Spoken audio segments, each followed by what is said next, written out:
Okay, I hope you can hear me. I think I'm unmuted. Yeah. Yes. Okay. I want to, well, a couple of things. I want to obviously go on with All Quiet on the Western Front. On Tuesday, we meet again. I'll show you the movie version of All Quiet on the Western Front. A couple of points. I'll mention this again in an announcement. Make sure everyone got it. I have the final exam schedule. The last day of class is actually December 9th. And your exam is scheduled for December 17th. So what I'm going to do is, I think it's a Thursday, but anyway, I'm going to, like with the midterm, post it a couple of days before, and you'll have to get it with your term paper back to me by the 17th. But again, I'll give you more notice. I'll put it on in an announcement and also mention it at each Zoom meeting that we have. But the 17th of December is the scheduled date for the exam, and the term papers also due that day. I mentioned, I think in this class, maybe it was the other class, try as best you can to get it to me on the 17th. You probably have a few days extra because I have a few days to put the final grades in. So it's best if you get it done by then. But if you come up short, you probably have a few more days until I have to put the final grades in. But it's probably in everyone's best interest that you sort of make every effort to get it in on time. All right, so we started talking about All Quiet on the Western Front. Tell you something about Erich Maria Remarque, the author, very interesting fellow, but with a very interesting life. And also, I tell you the sort of tragedy of first the book burnings when the Nazis came into power. Of course, his book was one of the first to go, but more tragic was the fact that he was considered a traitor and that he could not be brought to, in quotes, justice in Germany.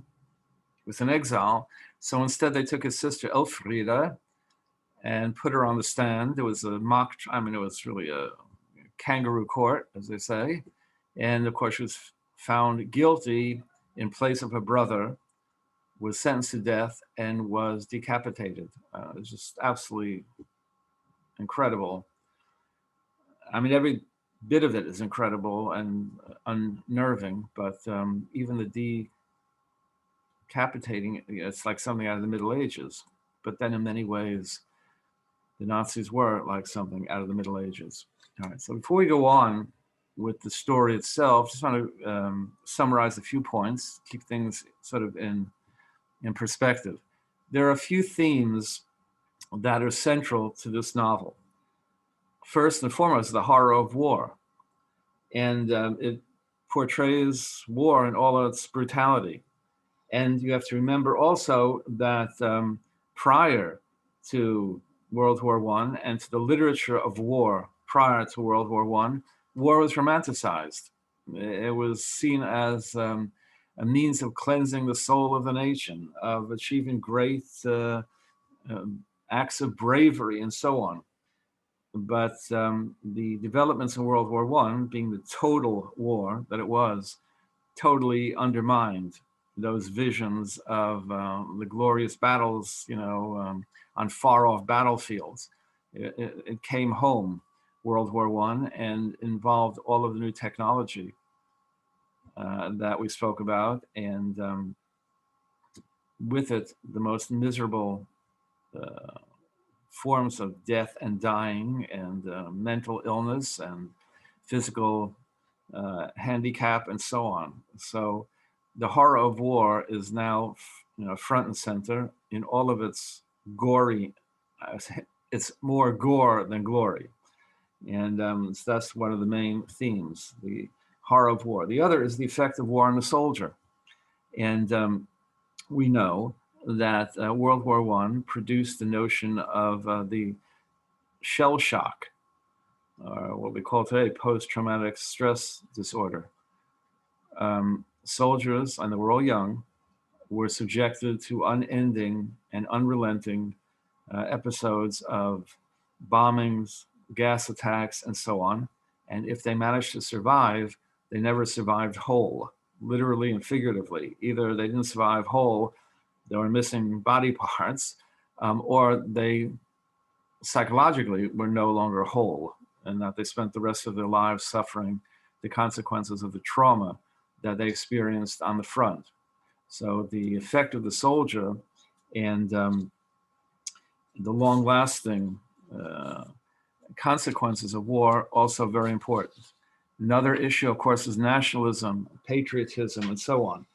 Nationalism was one of the causes of World War I. Remember, all the way back in the beginning, the nationalist movement in the Balkans, the desire to get rid of the influence of Austria-Hungary in Bosnia and Herzegovina. Also, the rising trend in general in Europe, beginning in the 19th century, much more pronounced notion of nationalism and patriotism. But of course, the nationalism was not necessarily shared by the young men who went off to war. They were not always, in fact, usually not aware of or conversant with the reasons for going to war. The nationalism was stirred up by the government, and they were merely the cannon fodder. So, although in the beginning, remember, in virtually all the countries involved in the first phase of the war, there was this growing sense of patriotism and desire to go off to defend the fatherland or whatever. But of course, the reality of what this was all about slowly sunk in to these soldiers who really were clueless when they first set off on this adventure. So we first encountered the group of students that were encouraged to go off and fight by their teacher, who was a veteran himself of the Franco-Prussian War, and full of emotion and national pride and patriotism, and was trying to instill these feelings in his students and encourage them to go off and fight. Many of them in the beginning were caught up in that fervor, and they decided to go. And then there are the ones who didn't necessarily want to go off to war, but peer pressure from their fellow students forced them also to hesitantly go off and join the ranks as well. Of course, in the beginning, all of them were pretty clueless with respect to what the war was really all about. And remember, even as he points out, even their parents were supportive, not only supportive, but the parents were encouraging these youngsters to go off, because otherwise they'd be deemed to be cowards. You have to understand sort of the culture of Germany. It was a very militaristic nation historically, and it was militarism really that made Germany, created the German Empire. But going all the way back, even to the early period in the 17th century, Mark Brandenburg, the original situs of what became Greater Germany and Prussia and so on, was known for its military exploits. I might have mentioned this earlier on in the class, but one of the most famous modern German writers was Thomas Mann, Nobel Prize winner. Thomas Mann, interesting fellow. He was born in 1871. 1875, so just right after the 1871 emergence of the German Empire. He died in 1955 in exile in Switzerland. So he saw Imperial Germany, Nazi Germany, the Weimar Republic, and post-World War II Germany. In the beginning, he was very nationalistic and very much militarist. In fact, he was very supportive of World War I. And he said that Germany is unique amongst the nations because other nations have what you call Kultur, they were part of the whole Western canon of sort of liberalism and notions of morality and so on. But he said, we Germans are not a culture, we're a civilization. I'm sorry, they're the civilization, we're the culture. We're a nation that emerged because of war. We are defined by our military, by our successes and victories on the battlefield and so on. And World War I, he said, well, it's going to be another German war, which is going to have a great victory at the end, and that's part of our culture. It's part of our identity as a nation. Later on, of course, he changed his tune as the Nazi threat grew and the Nazis came to power. Then he ditched all of his nationalist feelings and militaristic inclinations and so on, and wrote against the Nazi regime, and consequently had to leave the country and spent the rest of his life in exile. So the again, the militarism, the tense nationalism was very much a part and parcel of Germany. So this teacher, Cantora, convinced these students, you have to do your patriotic duty and, fight for the fatherland.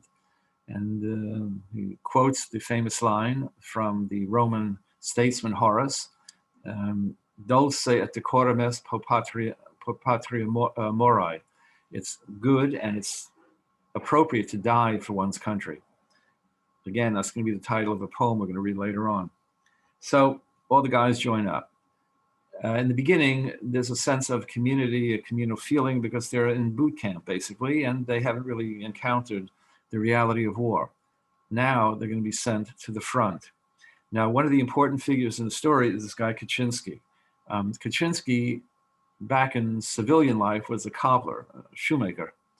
Very clever guy and very adept at getting what he needs, what his soldiers need, finding all kinds of ways to procure food and other necessities. And so he is sort of a father figure and a leader and a guide. He's a middle-aged man, right? They're all very young. So that brings us to chapter 3. It's my edition, which I think is the one you should have. I think it's the only one the bookstore had. Reinforcements had arrived, and the vacancies had been filled, and the sacks of straw and the huts are already booked. Some of them are old hands, but there are 25 men of a later draft from the base. They're about 2 years younger than us. And so someone sort of humorously said, "Yeah, look at the infants, the babies that are coming." I nod. We stick out our chests, shave in the open, shove our hands in our pockets, inspect the recruits, and feel ourselves Stone Age veterans because they've been there a couple of months before. So they feel like they're old and experienced. And these young kids that are now coming, they're only a couple of years younger or whatever, but they look at them as they're, infants and green behind the ears. Kaczynski joins us. We stroll past the horse box and go over to the reinforcements who are already being issued with gas masks and coffee. Obviously, everyone was issued a gas mask because the reality of World War I and the great innovation, but the great threat, the battlefield was caused poison gas. And then a page later, we couldn't do without Kaczynski. He has a sixth sense. There are such people everywhere, but one doesn't appreciate it. Every company has one or two Kaczynskis. Kaczynski is the smartest. I know, by trade he's a cobbler, shoemaker. I believe, but that hasn't anything to do with it. He understands all trades. In other words, he is someone who has lived life, who deals with reality. He's not a scholar. He's not, probably not educated formally, but he knows the concrete realities, on the ground. And that makes him very important and very significant because these kids wouldn't know which end is up. He looks out for them, and he's the one who sees to it that they're provided what they need.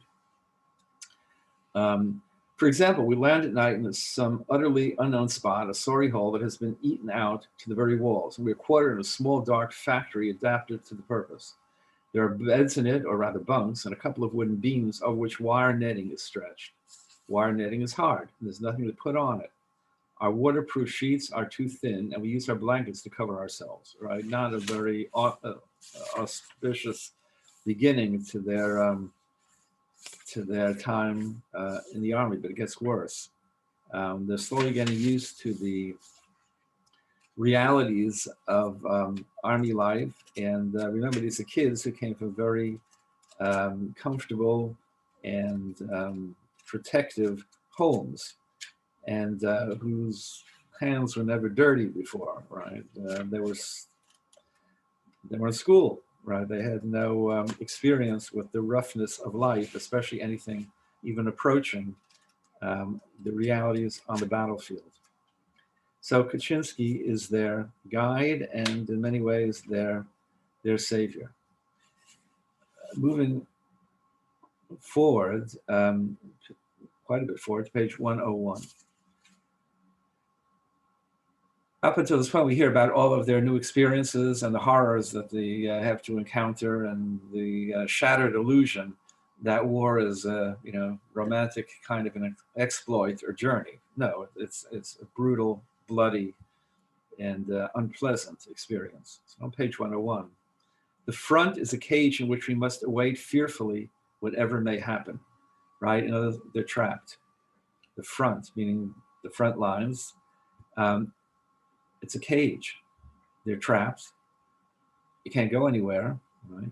And they are fearfully awaiting because you don't know what's going to happen. You don't know, it's going to be a gas attack. Is it going to be are there going to be flamethrowers? Are there going to be missiles? Are there going to be any number of possibilities? We live under the network of arching shells and live in a suspense of uncertainty. Over us, chance hovers, chance with a capital C. And that's one of the themes also in this novel. You don't know when the day begins whether you're going to be there when the day ends. That's true in life in general, but amplified many, many times in war, right? You're facing an enemy, you don't know where the bullets are coming from, or where the gas canisters are going to land, or where the the tanks are going to come forward. So there's the greater element of uncertainty, and all that stands between you and death is chance, fate. The guy next to you could be shot down. The bullet misses you, got him, right? And these unending stories of just a matter of millimeters separating you from death. Life and death can be measured in very minuscule measurements, in centimeters or millimeters. It is this chance that makes us indifferent. A few months ago, I was sitting in the dugout playing scat. It's a card game. After a while, I stood up and went to visit some friends in another dugout. On my return, nothing more was to be seen of the first one. It had been blown to pieces by a direct hit. I went back to the second round just in time to lend a hand digging it out. In the interval, it had been buried.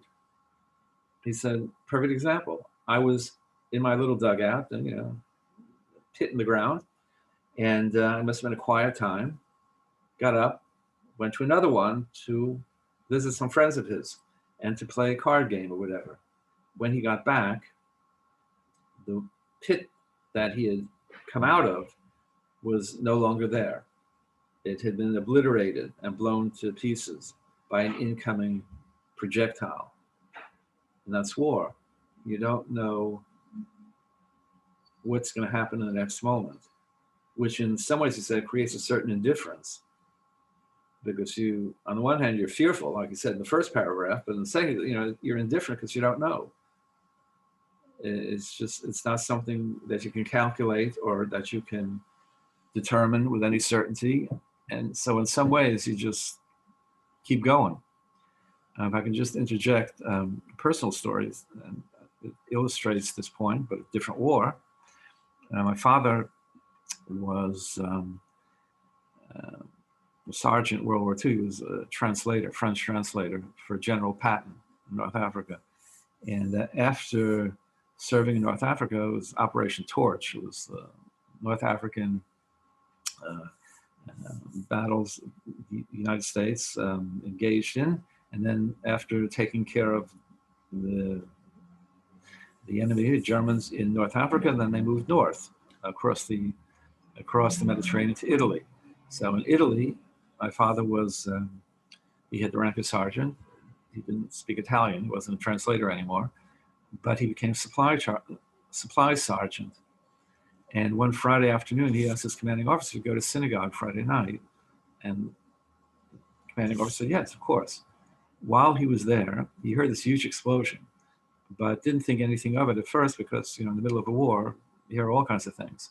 But when he went back, it ends up that someone in the Jeep had accidentally backed up into a fuel tank in the supply depot and blew up the entire depot.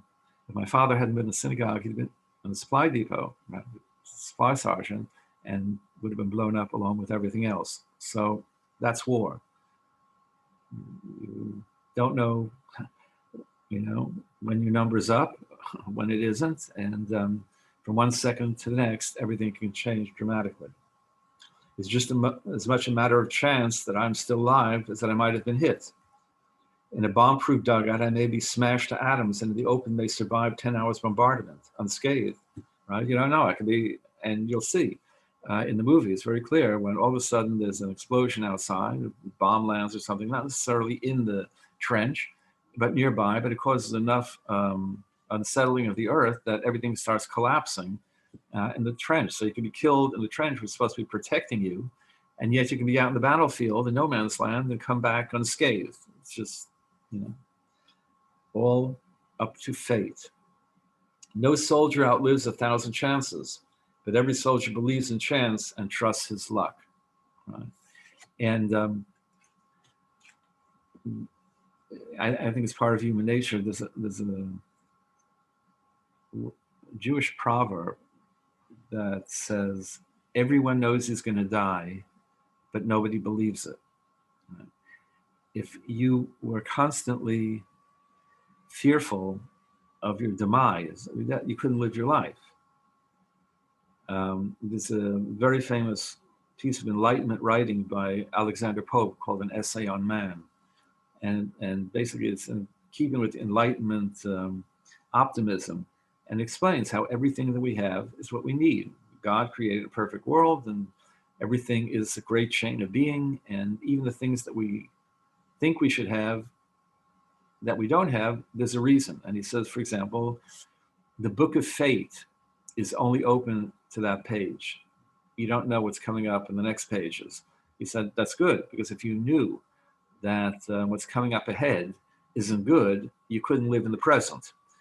Same thing here. What he's saying is, look,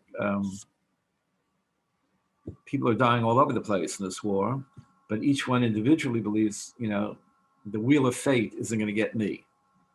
Right? And that's how you keep going. Talks in this chapter also about, procuring the food they need, the bread, and so on and so forth. I don't need to go racing through this. I hope you've read it and seen the movie, but I really want to get through the text before we see the movie on Tuesday. So I've sort of highlighted some of the main points. Remember also, and I sort of skipped over it, but I mentioned it the last time, one of the there are two really moving scenes in this novel. I mentioned them both. One is when Kemmerich, their colleague, fellow student, has to have his leg amputated. And they go to visit him in the field hospital. Kemmerich doesn't realize he's lost his leg. And he has two really good pair of boots on the side of the bed. One of the other students, really unintentionally, but not too bright, says to him, well, first what happens is Kemmerich says that his leg is hurting him. And this guy says, what do you mean your leg's hurting? And then all of a sudden he realized what he was about to say. And Kemmerich realized, oh my God, they amputated my leg. And he goes crazy. Um, that's not an uncommon phenomenon. It's phantom pain, it's known as. What happens often when a person has a limb amputated, they can actually feel pain where the limb was. It's some sort of neurological phenomenon. But then he realizes Cambridge he hasn't got a leg. In the meantime, the fellow student of his, sees this great pair of boots next to the bed and says, "Look, you're not going to be using them. Can I have them?" And it seems rather cold-blooded and really insensitive. But the fact of the matter is, as the text says, a good pair of boots, really important thing, because you're marching all over the place. You wear through the ones that you've been issued, and marching in boots that have already, sort of been somewhat destroyed by the terrain is very uncomfortable. So it brings home the reality that you have to live. You're still alive. You're still in the moment. Then you have to do what you have to do, and be practical, right? Even though your fellow student, your fellow soldier is lying there with an amputated leg. As it turns out, he's about to die. He dies shortly thereafter. The other scene that I mentioned, which is really quite remarkable and memorable, is when Paul Boimler, the sort of the lead student in this group, is in a dugout, and all of a sudden the French soldier, the enemy, comes into the dugout beside him. And what is your reflex reaction to this? Yeah, you got to kill the guy, or he's going to kill me. So he takes out his knife and he stabs him a number of times in the throat. And then realizing what he's done, sort of the guilt and the horror of the whole thing sort of seeps in, and he tries to stanch the bleeding and save the guy, but he can't. The guy's dead. And so he feels his great remorse. He actually, as a young kid, really killed someone. And then he goes rifling through his uniform and finds a picture of a woman and a young girl, obviously his wife and his daughter. And he feels even more remorse and promises to this dead French soldier, "I will find them. I will, tell them that you died, heroically fighting and whatever, So that also is a very strong message regarding the horror of war, especially as it affects a soldier who's a young kid, basically, and who now has to kill someone. I mean, it's hard enough to do it any time in life, but when you're innocent and the reality of death has not hit you yet, and then you've actually had to kill someone besides, it really brings home the horror that Remarque is trying to transmit to his reader. You'll see it in the movie. It's really quite moving. And now he has his leave for a while from the front, Paul, and he's going home. His mother's sick. His mother's dying, really, of cancer. And so he has to go back. But when he goes back to this town he grew up in, and he feels totally alienated because he's no longer the person he was when he left. And how can anyone there relate to who he is now? He's a soldier. He's seen horrible things along the way, death of comrades, having to kill someone, the suffering, the pain, everything else. How can they possibly know what I've been through? And but he has to go back, and he's going to visit his mother. So this is on page 157, the second paragraph. The stairs creak under my boots. Upstairs, a door rattles. Someone is looking over the railing. It's the kitchen door that was open. They are cooking potato cakes. The house reeks of it. And today, of course, is Saturday, and I'll be my sister leaning over. For a moment, I am shy and lower my head, and then I take off my helmet and look up. Yes, it's my eldest sister. Paul, she cries. Paul. I nod. My pack bumps against the banisters. My rifle is so heavy. She pulls the door open and calls, Mother, Mother, Paul is here. I can go no further. Mother, Mother, Paul is here. I lean against the wall and grip my helmet and rifle. I hold them as tight as I can, but I cannot take another step. The staircase fades before my eyes.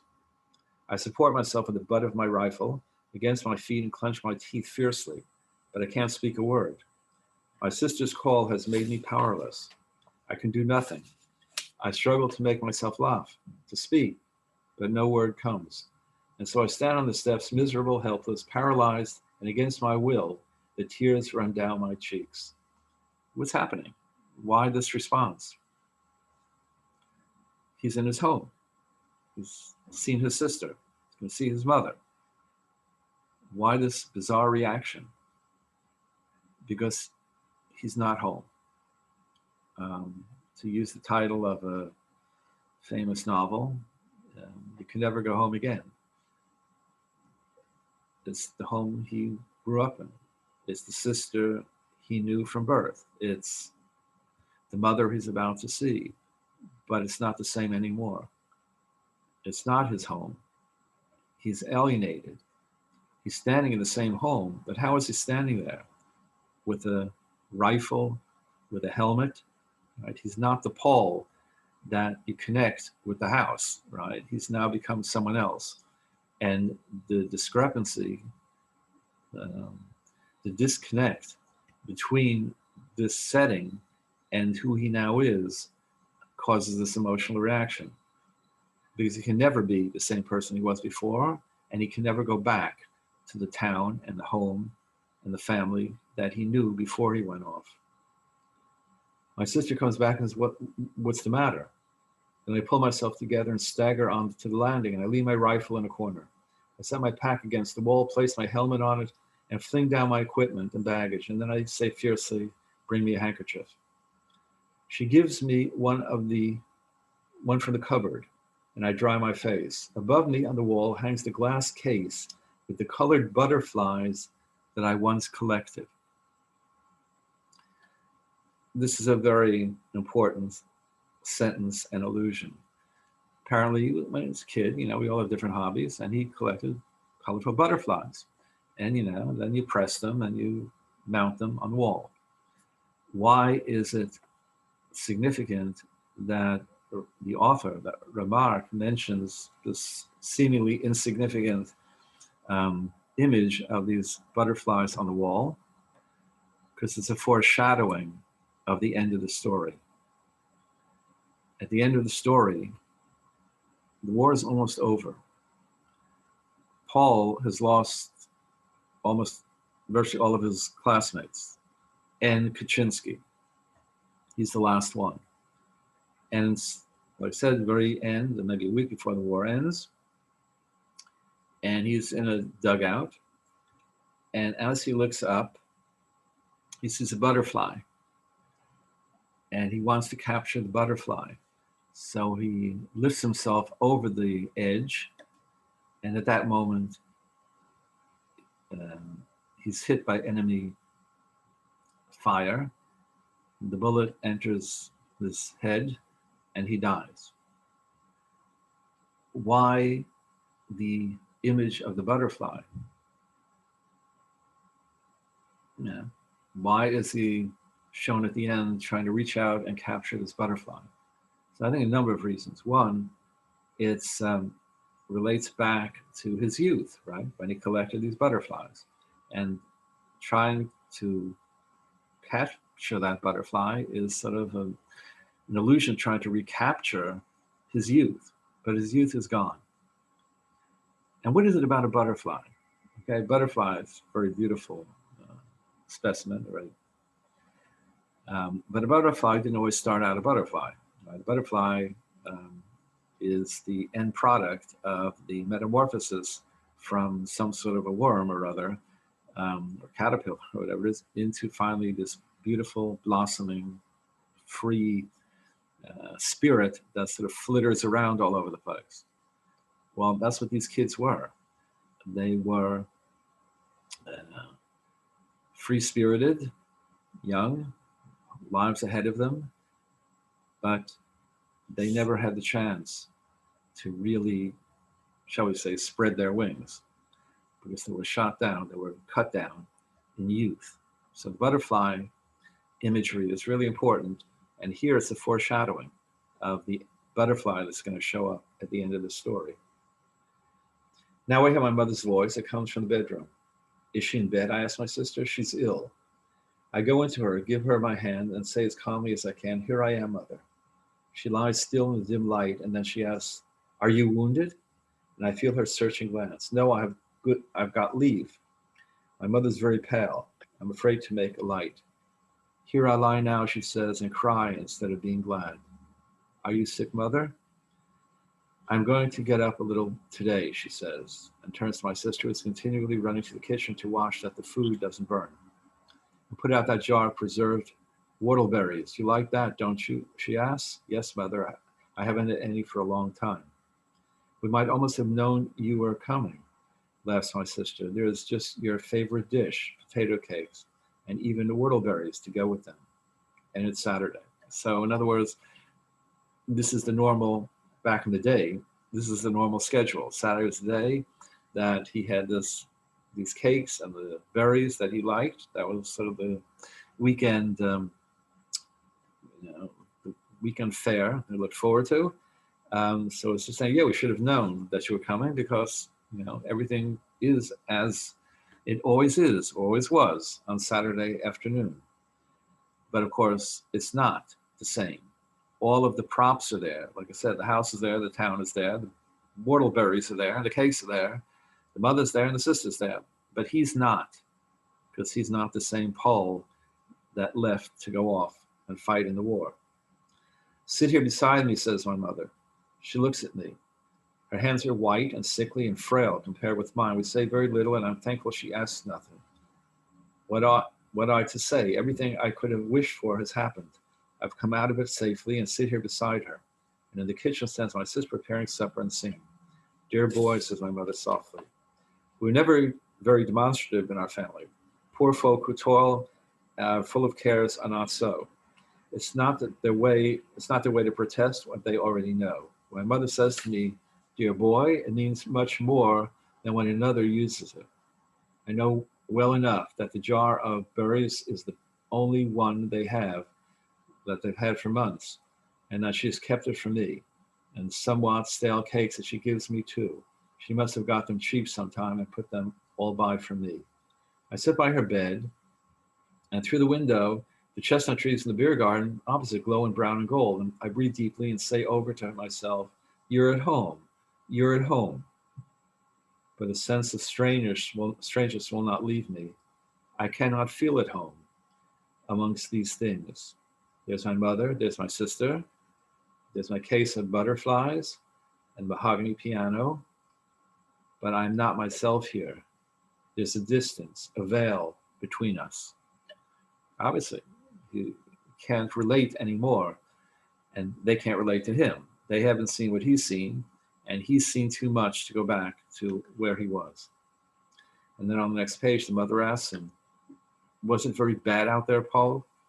"Mother, what should I answer to that? You would not understand. You could never realize it, and you shall never realize it." "Was it bad, you ask?" "You, mother," I shake my head and say, "No, mother, not so very. There are always a lot of us together, so it isn't so bad." But of course it is, and he doesn't want to burden his mother, who clearly is very ill. "Yes, but Heinrich Bredemeyer was here just lately and said it was terrible out there, with the gas and all of the rest of it." It is my mother who says that. She says, "with the gas and all the rest of it." She does not know what she's saying. She is merely anxious for me.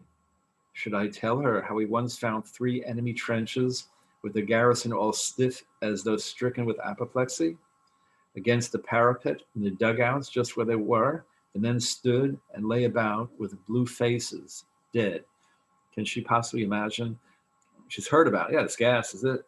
Can she actually imagine it? Can she envision it? Can she feel it the way I did firsthand? No, neither can anyone else out there. Sorry. "No, mother, that's only talk," I answer. There's not very much in what Bredemeyer says. You see, for instance, I'm well, I'm okay. Obviously trying to spare his mother. My mother wants, next page, my mother wants to get up, so I go for a while to my sister in the kitchen. "What's the matter with her?" She shrugs her shoulders. "She has been in bed some months now. We do not want to write and tell you. Several doctors have been to see her. One of them said it's probably cancer again."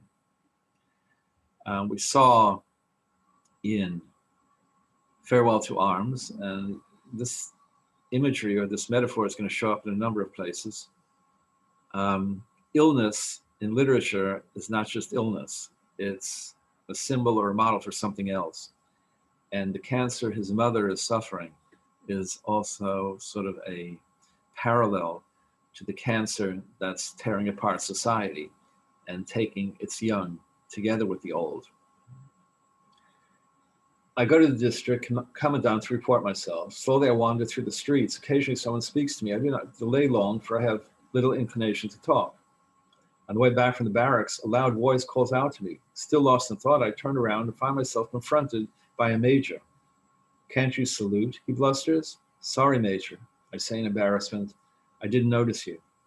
"Don't you know how to speak properly?" he roars. Right, so he's now encountering what he left behind, or thought he left behind when he came home on leave. But you can't go home on leave. There's always that part of the Army experience and the war that comes along with you. And here's this major who suddenly confronts him in the street. Page or two later, I feel awkward. He's wearing a suit that had been hanging in the closet. I feel awkward. The suit is rather tight and short. I've grown in the Army. Collar and tie can be some trouble. In the end, my sister ties the bow for me, but how light the suit is. It feels as though I had nothing on but a shirt and underpants. Why? It's used to wearing a heavy uniform with all this, equipment and armaments all attached. So it's a heavy load. Now a regular suit feels like he's wearing nothing. I look at myself in the glass, meaning the mirror. It's a strange sight. A sunburned, overgrown candidate for confirmation gazes at me in astonishment. So what's that all about? That must have been his confirmation suit. And now he's looking at himself in the mirror, and it evokes an image of when he was a kid about to be confirmed. But the person looking back from the mirror isn't that kid. He's totally alienated from himself. There's I've already quoted it at one point. There's a famous line from the Danish philosopher Kierkegaard. Kierkegaard talks about self-alienation, about estrangement, feeling disconnected and alone. And he said, "I look at my hand and I don't know to whom it belongs." In other words, I'm looking at this image and it's me, but it's not me because I can't relate to it anymore, right? The suit I'm wearing is from another period of my life. The person in the suit is long distanced from what he was then. And it's ultimate alienation, looking at yourself but not realizing it's you anymore. My mother is pleased to see me wearing civilian clothes. It makes me less strange to her. But my father would rather I kept my uniform on so that he could take me to visit his acquaintances, but I refuse. Right? So the mother's pleased to see it because the mother's really concerned, obviously, and seeing him in civilian clothes maybe reduces some of the fear because now she can see him as anything but a soldier. The father, on the other hand, wants him to wear the uniform. He's proud that his son is, wearing this uniform and fighting for the fatherland and everything else. He wants to take him around to visit all the relatives, whatever, and show off his soldier son. And I'm sure I mentioned this before, but in the post-World War I literature during the Weimar Republic in Germany, one of the most frequent themes is the rebellion of fathers and sons.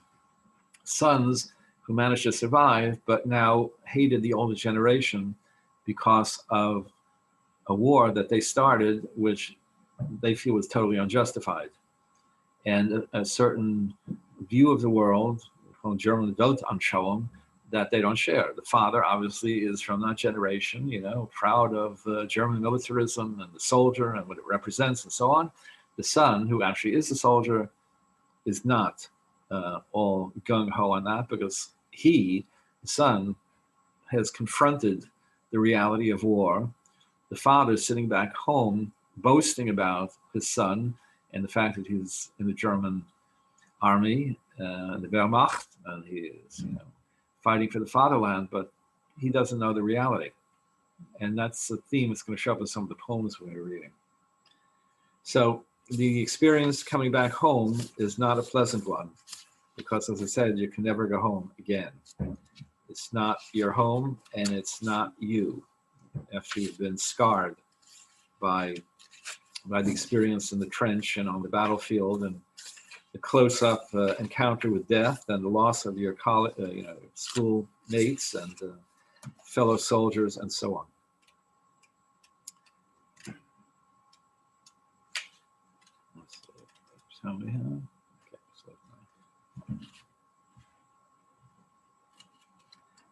Okay, look at chapter 10.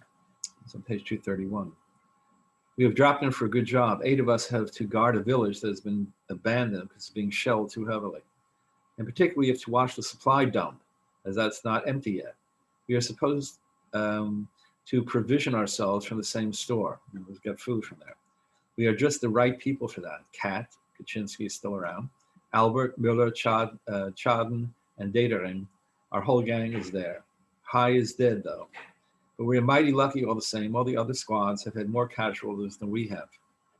We select as a dugout a reinforced concrete cellar into which steps lead down from above. The entrance is protected by a separate concrete wall. Now we develop an immense industry. This is an opportunity not only to stretch one's legs, but to stretch one's soul. We make the best use of such opportunities. The war is too desperate to allow us to be sentimental for long. That is only possible so long as things are not going too badly. After all, we cannot afford to be anything but matter of fact. So matter of fact, indeed, that I often shudder when a thought from the days before the war comes momentarily into my head, but it doesn't stay very long. Right? We can't afford the luxury of thinking about the pre-war life we lived. We can do that just very briefly when there's a lull in the fighting, but those images don't last very long because the reality is right there in front of us.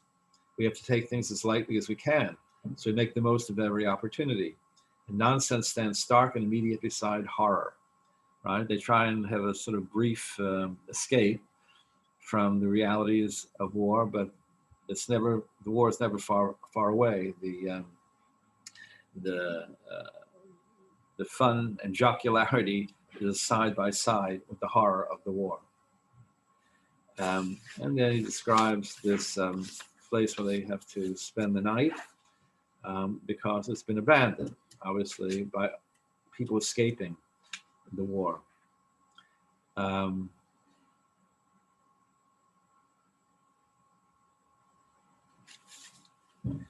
Okay, he becomes ill.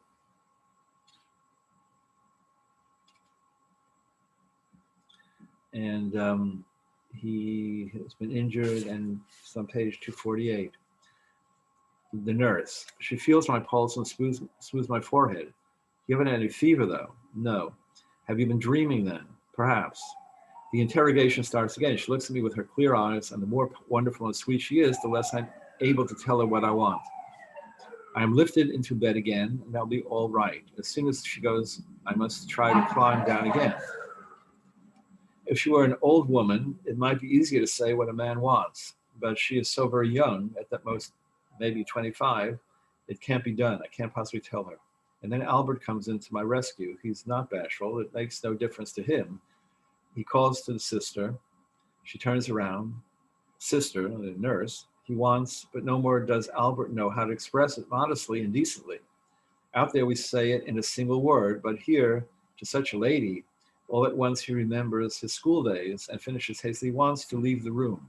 In other words, he wants to go to the bathroom. But suddenly he's confronted with this nurse, who's a young kid, a young woman, 25 years old, and he's suddenly bashful. Because it's a flashback to the innocent days, and there's just certain things you didn't say to a young woman. They were too much of a personal nature, whatever, and he can't seem to get it out. So there's these moments of flashback, I guess you would call them, to the innocence and the appropriate behavior of another time. Remember, he mentions earlier on, one of the things that got him in the beginning that he found hard to accept was the whole system of latrines. You know, they were lined up in a row, and so you were sitting there, defecating, whatever, right next to to another guy, which was absolutely devastating for him. There was no sense of privacy anymore, and there was no sense of propriety. It's just, you're in the army now. And so that was the first shock. But here it is a while later, and he still can't quite, detach himself from certain modes of behavior that he knew before. Anyway, he had somewhat of a fever, or whatever. We should get really to the end. Okay, actually, we're going to look closely at the very end. Everything, I hope you've read it, and certainly you'll see it in the movie, but the ending is very significant, and the ending is different in the movie. I'll point that out. This is chapter 11. We count the weeks no more. It was winter when I came up, and when the shells exploded, the frozen clots of earth were just as dangerous as the fragments. Because you'll see in some of the artwork, when these shells exploded, they tore up and cratered the earth. And since it was winter, and this is Northern Europe, and it's freezing cold, the pieces of earth that, when flying into the air, could be more dangerous even than the projectiles that caused the cratering and the explosion. They were ice, they were heavy, and they could hit you in the wrong place. Our life alternates between billets and the front. We have almost grown accustomed to it. War is the cause of death, like cancer and tuberculosis, like influenza and dysentery. So think back to when he visited home and his mother was in bed ill with cancer. And here, the remark ties it all together. They've reached a point, these soldiers, where they think of war as terminal disease, like the cancer his mother has, or tuberculosis, or other things. It's no longer a separate entity unto itself, war. It's just one of those ways that you die. The deaths are merely more frequent, more varied and terrible, right? People die from cancer, die from tuberculosis, die from dysentery, and they die from war. But as I said, it's much worse. The process of dying is much worse in the case of war. Our thoughts are clay. They are molded with the changes of the days. And when we are resting, they're good. Under fire, they're dead. Fields of craters within and without. So in other words, they're assuming sort of or internalizing the landscape that they're in. If the landscape is cratered from projectiles and bombs falling, it affects them internally. That's how their mind feels at that point. If they are in a calm setting, then there's a certain calm that descends on their minds. Everyone is so, not only ourselves here, the things that existed before are no longer valid, and one practically knows them no more, meaning whatever existed before this experience, it's gone. The war has obliterated it. It's created a new reality, and all of the experiences, all the thoughts, all of the expectations that we had before, they're gone. Only the war now exists as a reality. Distinctions, breeding, education are changed, are almost blotted out, and hardly recognizable any longer. They've been transformed, and war is so transformative that there's no going back. And war assumes, the total control of your life. Sometimes they give an advantage for profiting by a situation, but they also bring consequences along with them, in that they arouse prejudices which have to be overcome. It's as though formerly we were coins of different provinces, and now we're melted down and all bear the same stamp, right? So Germany, even after it became an empire, and all of those German-speaking entities that were unified in 1871, they still retained certain distinctions. I collect stamps, and until really after the First World War, all of the different provinces of Germany, all the different German states, actually had their own postal system, and they issued their own stamps, and they had their own coinage, their own mintage, right? So he's using that as a sort of a model. He's saying, before we got here, we were like these coins. They were unique. They had their own mint mark, whatever. But now they've all been melted down, and we all have just one image. We've been transformed into a mass. We're no longer individuals. That's what war and the army does. It removes any sense of individuality or personal identity, and you're just one mass of soldiers that have to follow the same orders and have to think the same way. So, again, the past is gone.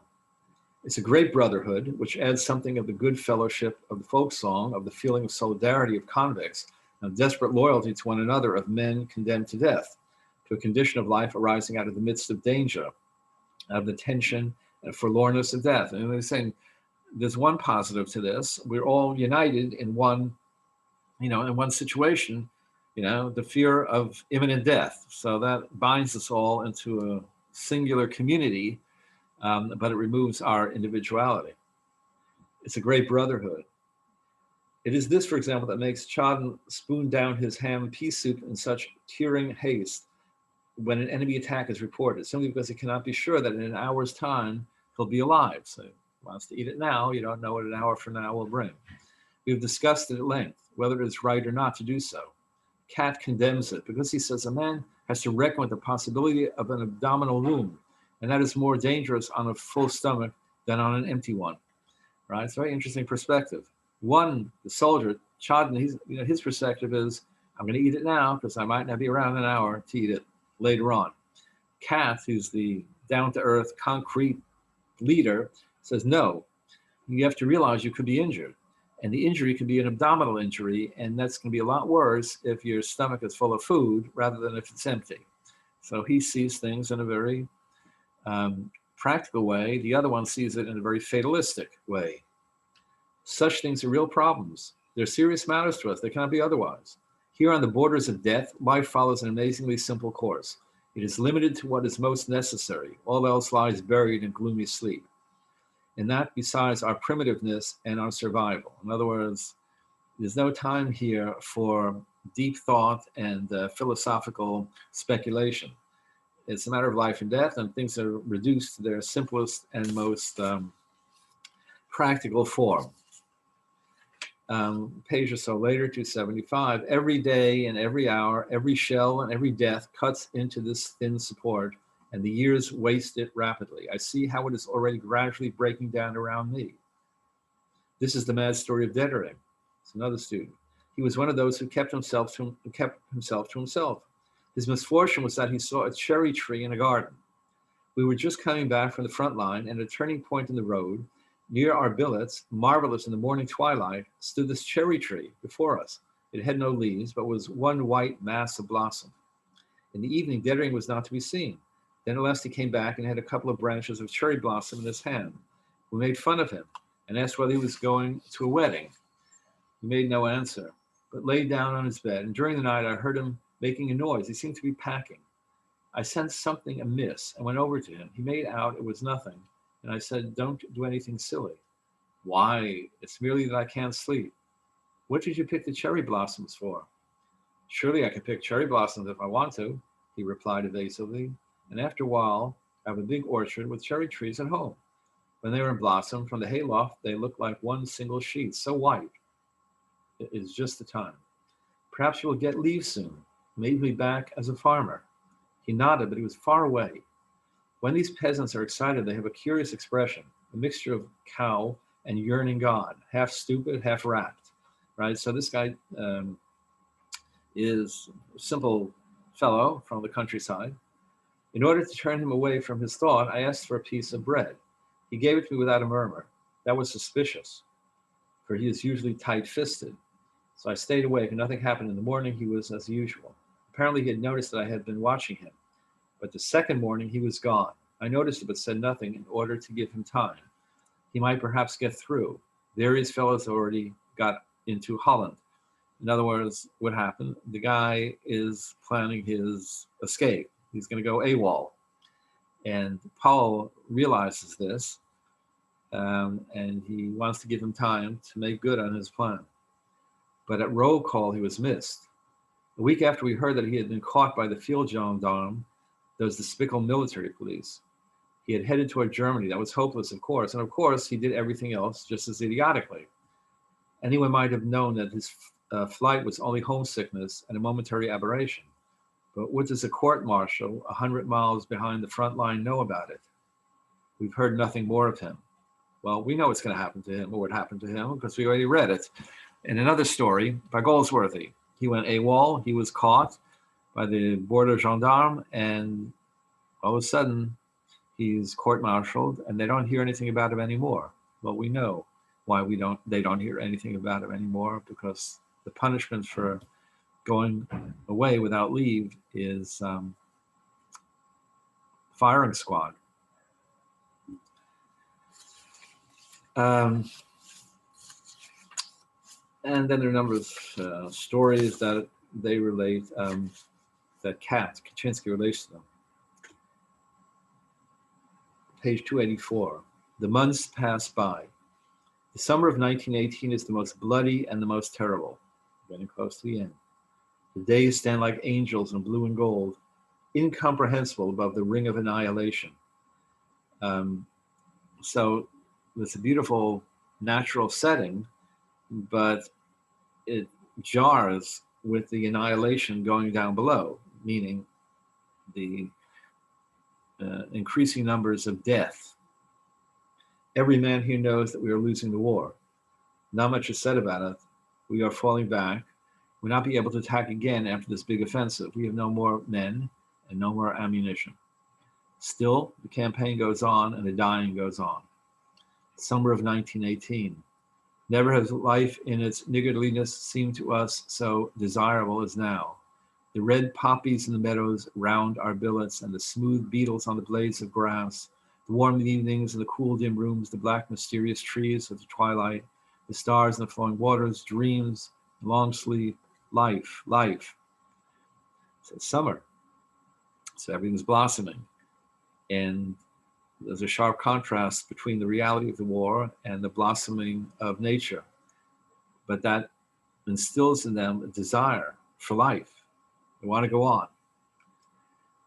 These red poppies that are sprouting all over the field, they're going to be the subject of the most famous World War I poem of all time. We'll be reading it shortly when we get to the poems, but on your syllabus, there's one verse of that poem on the front of the syllabus. And we'll talk about what these poppies represent. It's summer 1918. Never was so much silently suffered as in the moment when we depart once again for the front line. Wild, tormenting rumors of an armistice and peace are in the air. They lay hold on our hearts and make the return to the front harder than ever, right? On the one hand, you hear there might be peace, there might be an armistice. On the other hand, it makes it more difficult to go to the front because you might be near the end and you might not make it. Summer of 1918, never was life in the line more bitter and full of horror than in the hours of bombardment, when the blanched faces lie in the dirt and the hands clutch at the one thought, no, not now, no, not now, at the last moment. So here they are on the front, and what do they see? The blanched faces lie in the dirt, meaning these are soldiers who died, they were killed, and they are, embedded in the earth, but the part of them is sticking out, including their blanched faces, the white face, it's the face of death, their corpses.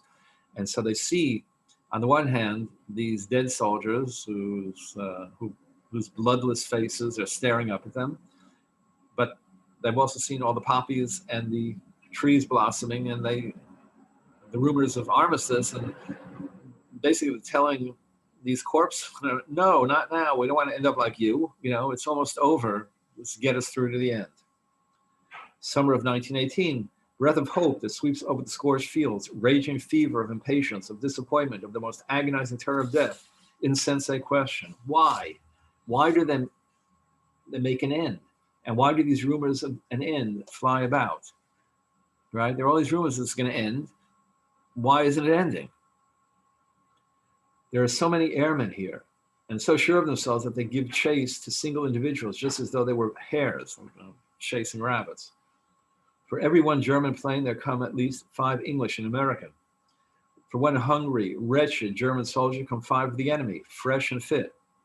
right? Because the United States has entered the war in the spring of 1917, and these soldiers from the U.S., they're fresh. They've been fighting for 4 years. For one German army loaf, there are 50 tins of canned beef over there. While we have no food, we can barely get a loaf of bread, but they've got all kinds of food. We are not beaten, for as soldiers we are better and more experienced. We are simply crushed and driven back by overwhelming superior forces. Behind us lay rainy weeks, gray sky, gray fluid earth, gray dying. If we could go out, the rain at once soaks through our overcoat and clothing, and we remain wet all the time we are in the line. We never get dry. Those who will wear high boots tie sandbags around the tops so that the mud doesn't pour in so fast. And the rifles are caked with mud, the uniforms caked, everything is fluid and dissolved in the earth, one dripping, soaked, oily mass in which lie yellow pools with red spiral streams of blood, and into which the dead, wounded, and survivors slowly sink down. The storm lashes out. Out of the confusion of gray and yellow, the hail of splinters whips forth the childlike cries of the wounded, and the night-shattered life groans painfully into silence. Our hands are earth, our bodies clay, our eyes pools of rain. We do not know whether we still live. Are we here? Are we not here? And this is the end. And then Kaczynski is hit by shrapnel and he dies. So now Paul is all alone. And this is the final chapter, chapter 12. It's autumn. There are not many of the old hands left. I'm the last of the 7 fellows from our class. Right? He was sort of the leader. There were 7 of them. He's the only one remaining. Everyone talks of peace and armistice. All wait. If it again proves an illusion, then they will break up. Hope is high. It cannot be taken away again without an upheaval. In other words, we've had enough rumors of peace. If in fact it doesn't come about, there's going to be a revolt. And indeed, there was. At the end of the war, remember, in Germany, there was revolt of the sailors in Kiel and so on. There was a revolution in Berlin. People had it. Right? I have 14 days rest because I have swallowed a bit of gas. In the little garden, I sit the whole day long in the sun. The armistice is coming soon. I believe it now too, and then we will go home. Here my thoughts stop, and I will not go any further. All that meets me, all that floods over me, are but feelings: greed of life, love of home, yearning for the blood, intoxication of deliverance, but no aims. He wants desperately to go home. The end is near. But now he has no aims, no plans for the future. They died with the war. Had we returned home in 1916, out of the suffering and the strength of our experience, we might have unleashed a storm. Now, if we go back, we will be weary, broken, burnt out, rootless, and without hope. We will not be able to find our way anymore. Right? The war has totally destroyed them. And, if it had been earlier on, we could have taken the experiences that we had from going off and maybe use them in a positive way, but it's gone on too long, and there's nothing left. We're shells of human beings, and men will not understand us. For the generation that grew up before us, though it has passed these years with us already, had a home and a calling. Now it will return to its old occupations, and the war will be forgotten. In other words, those who fought, who were older, they established themselves before the war. So they have something to go back to: family, business, profession, or whatever. We don't. We hadn't gone through that process. We were cut off in our youth right out of gymnasium. So they will survive and go forward. We won't. Then look at the last few paragraphs. But perhaps all this that I think is mere melancholy and dismay, which will fly away as the dust when I stand once again beneath the poplars and listen to the rustling of their leaves. It cannot be that it has gone. The yearning that made our blood unquiet, the unknown, the perplexing, the oncoming things, the thousand faces of the future, the melodies from dreams and from books, the whispers and divinations of women. It cannot be that this has just vanished in bombardment, in despair. Here the trees show gay and golden. The berries of the rowan stand red among the leaves, and the country roads run white out to the sky line, and the canteens hum like beehives of rumors of peace. I stand up. I'm very quiet. Let the months and years come. They can take nothing from me. They can take nothing more. I am so alone and so without hope that I cannot confront them without fear. The life that has borne me through these years is still in my hands and my eyes. Whether I have subdued it, I know not. But so long as it is there, it will seek its own way out, heedless of the will that is within me. Then there's next page, 3/4 blank page. And then the last paragraph. He, Paul, he fell in October 1918 on a day that was so quiet and still on the whole front that the Army report confined itself to the single sentence, all quiet on the Western Front. He had fallen forward and lay on the earth as though sleeping. Turning him over, saw that he could not have suffered long. His face had an expression of calm, as though almost glad the end had come. All right, I'm sorry, I conflated. The butterfly scene is in the movie. And obviously the director, scriptwriter for the movie took that image of butterfly from the scene at home with butterflies, the pressed butterflies on the wall. And then there's one other additional scene or add-on that's in the movie. As he's dying, he's been hit in the head with a bullet, reaching out for the butterfly. You see an image of soldiers marching, but they're marching into the sky, obviously, towards heaven. Obviously, the suggestion is that he is yet one more of these soldiers who's lost his life and is leaving this earth and moving on to the hereafter. Like I said, this is probably the quintessential World War I novel. Certainly the German World War I novel, but it achieved a universality that's amazing. It's still being printed in untold languages in huge numbers, and it's now 92 years since it first appeared. And for many, it's the quintessential pacifist manifesto against war.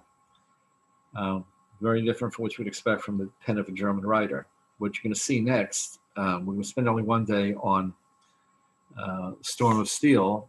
That's an account of World War I that, sort of fits very nicely into German notions of valor and, and warfare and heroism and so on. So that's all quiet on the Western Front. And that last line in the story suggests what? Two things. One, it's the end of the war, really. And so nothing much is happening. And so the report from the War Ministry is invest in their snoyas, nothing, all quiet on the Western Front. But that's the big picture, right? But then there's the individual, Paul, and it relates also to him because now it's all quiet on the Western Front for him. The war's over. The war's over, or will be over in a week or two. The war's over in terms of the conflict, but the war is over for him personally because, as he points out, he can never go back to what he was and where he was before. So the only relief, the only escape implied by remark is death.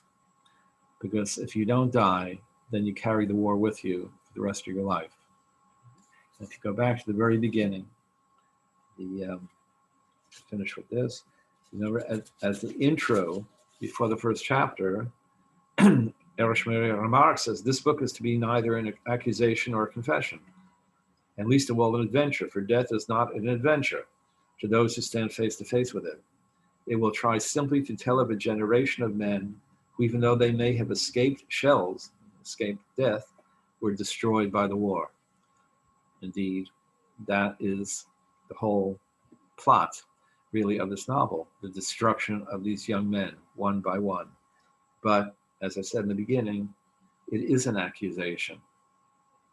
It is an accusation. It's an accusation against a government that, for reasons that are quite questionable and certainly incomprehensible to the young soldiers going off to fight, This is an accusation of a government that has basically used these young men as cannon fodder, and basically responsible for the death of a whole generation that could have been quite extraordinary. They could have, who knows, who and what they could have been, given the chance to go on in life and develop the skills, professional and otherwise, that they were dreaming of before being sent off. I was hoping that we would be able to see the movie M. Maybe what I'll do is post it if you want to. I just don't really have enough time. But that movie was made in the 1920s in Weimar, Germany. And like most all the movies and all the artwork of the 1920s, it relates back to World War I. This is an amazing movie. It stars Peter Lorre. If you're familiar, if you're a film buff, you know Peter Lorre has a brief appearance in Casablanca, but he's a major appearance in the Maltese Falcon and other movies. And in that movie, M, it's about a serial murderer, which, by the way, is taken from a true story of the time. And this murderer, it seems like a totally harmless guy, but he can't control it, so he just keeps killing kids, right? And no one can figure out who it is. And a bunch of vigilantes finally get together and get the police involved, whatever, and finally track him down. They figure out who it is. And then they bring him before a tribunal. But the tribunal are just citizens, you know, of the town, actually the city. It's taking place in Berlin. And they're the jury. And the prosecutor is some uneducated guy, really, who's basically a criminal. And they find him obviously guilty. And his defense at the end is, I can't help myself. I have to kill. I can't help myself. I have to kill. I can't control myself. I don't want to do it, but I got to do it. In the original version, before they left out the last two lines, he said, I can't help myself. I can't help myself. I must kill because I served in World War I and all I saw was killing. And now I can't stop. Right? So that basically is sort of another version of the message of Remarque. These youngsters have been totally remade, reshaped, remodeled by the war. They will never be the same, and they will never have a normal, productive life, because if they survive, the war is going to trail them for the rest of their days, right? And that's the theme, one of the themes here of the impact of the war on the soldiers who actually fought the war. Very powerful work. So on Tuesday, we're going to see the movie version. It's a great movie. You'll see in more detail, you know, what we sort of skipped over. So we had to sort of speed it up a bit. We're getting close to the end. And then after that, we'll spend just one day on the Junger book, Storm of Steel. And I'll just tell you about Ernst Junger and the highlights of the book and how it differs from everything else in the way of World War I literature. And then we're going to go on to poetry. There's a packet of poetry that I will post before, and we'll go through those poems. And then last but not least, a packet of reproductions of World War I related art. And we'll talk about that. And then that's it. It's December 9th is the last day of class. If you came on late, I told you that the date designated for the final exam for this class is December 17th. I'll post it a couple of days before, but on December 17th, you have to get me the exam, your exam, and the term paper. Any questions about All Quiet on the Western Front? Any questions about the term paper, the final? Final will be the same format as the midterm, and we will only cover from the midterm on, and I'll tell you more specifically what the topics are shortly. So any questions or comments or whatever? Okay, so we see each other again on Tuesday. We see the movie. Have a great weekend and stay safe.